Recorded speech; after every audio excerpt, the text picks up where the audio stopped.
Good evening, ladies and gentlemen. My name is Phil the Conquistadork. Let's talk about Lake. It's an adventure game. You play Meredith Weiss, who works as a software developer. The game is spent over the course of 2 weeks as she is back in Providence Oaks, which is this tiny little town centered around a lake in the middle of Oregon. And you're basically taking a break from your job and trying to decide what to do with the rest of your life. It's that kind of, job-centric, existential sort of storyline that you run into with, well, a lot of things, but especially with romantic comedies, which is essentially what this game is. It's a romantic comedy. So you've taken over your dad's old job of working for the mail system, and you're delivering packages and envelopes 6 days a week all over this town. And it's really interesting because it's a narrative-heavy game. It's got a lot of cute characters and little plot lines and subplots and main plots and all that kind of thing. It really does follow kind of a Gilmore Girls style of narrative where the stakes are pretty low. You've got this town full of quirky and eccentric characters, maybe a little bit of romance, and if we're being completely honest, Providence Oaks, that's just a sneeze away from Stars Hollow, isn't it? It's just on the other side of the map. So you're meeting these people and doing jobs for them, like in a lot of games, but it's all leading towards the end of this 2 weeks where you're meant to decide, am I going to stay here? Am I going to go back to the city? Are there other options for me? And in order to do that, you've got to deliver the mail, which sounds kind of silly, and maybe it is, but it actually helped me a lot throughout the game. A lot of these narrative games, especially these ones that are kind of cute and twee, it's a lot harder for me to get through them. It's not that I don't have room in my life for that kind of storyline or that sort of adventure, but there are just so many games out there, and I lose patience with them when it's as loose as that, when it comes to the narrative structure and everything like that. But the delivering of the mail actually gives the game more of a spine to it. It gives it more structure. You've got something to do. You have something that you have to accomplish. And as you are accomplishing these seemingly small tasks, deliver a package here, deliver some postcards there, you are getting to know your neighbors and getting to know the people around you in this town and reconnecting with old friends, because again, it's been 22 years since you've lived there, and it's the 80s, so there's no Facebook, so you don't know what the hell happened to a lot of these people.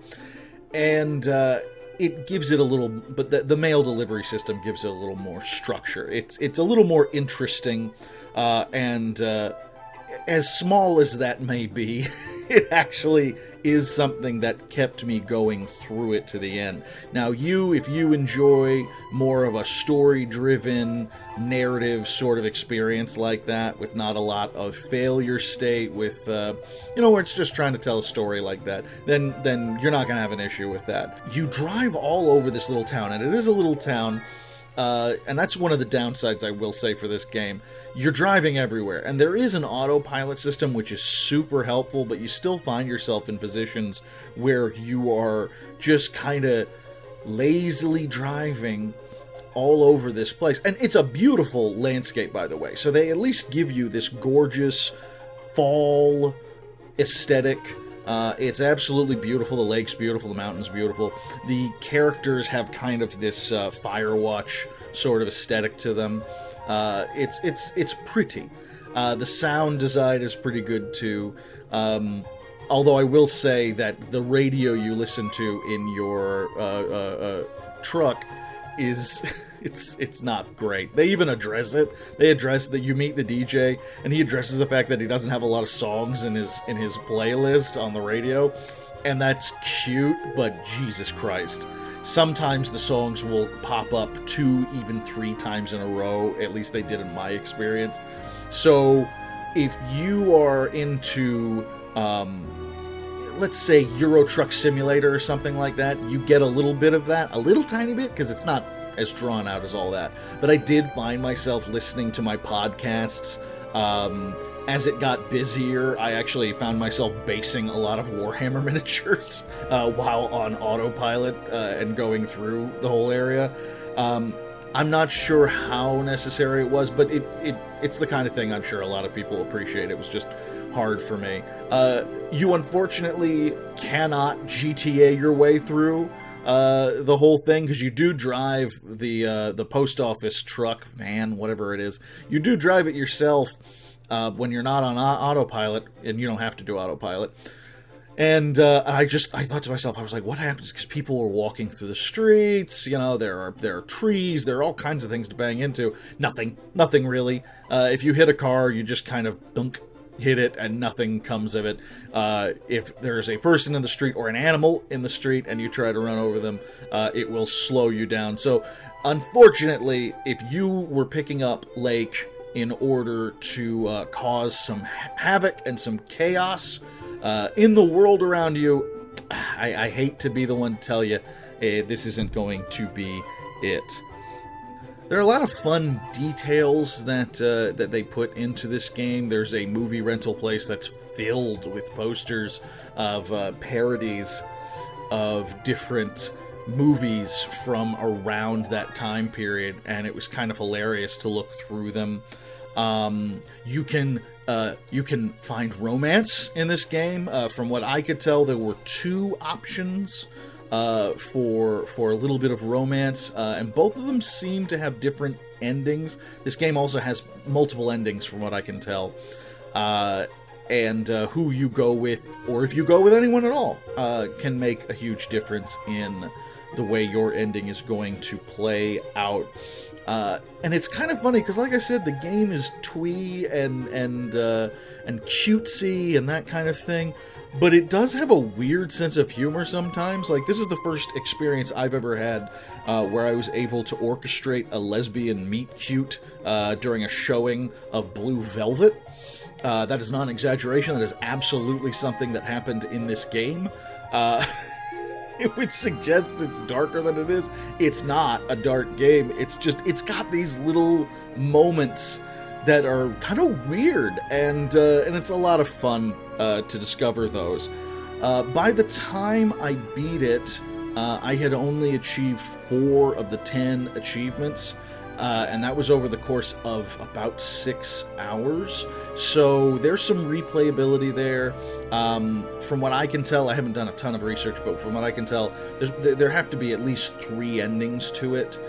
So that's probably 2 other achievements right there, if that's something you're tallying up. If you are wondering about whether this game is worth it to you, on Steam there is a demo, and I highly recommend checking it out. This is not going to be for everybody, even people who are super into the narrative style walking simulator games. It's not going to be for everybody, so I love that demos are still a thing with some designers. That is very helpful. But honestly, if you're hearing what I'm saying and you're going, oh, no, thank you, that is not for me, you're right. You're absolutely right. If any of that doesn't appeal to you, you're probably not going to want to shell out the cash for it.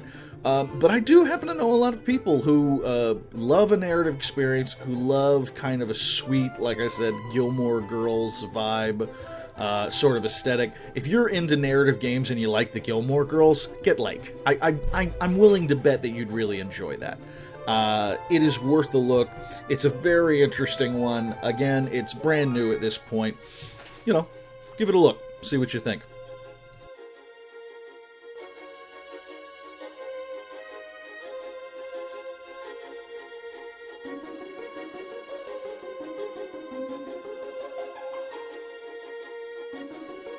He's like, I'm not getting on stage. He's a smart man. He got the fuck out of there. He was like, no, thank you. I'm going to make weird-ass movies by myself, please. All right, so Altman wakes up. Wakes up. Yep, surrounded by doctors. he made it. He's alive, and he starts talking about the marker. And Markov is like, and here's the thing: is like, I guess did we not? Has nobody else called it the marker yet? Like, because Markov says the marker. What marker? He's talking nonsense. Give him another shot. And I'm like, yeah, I that doesn't make any sense at all.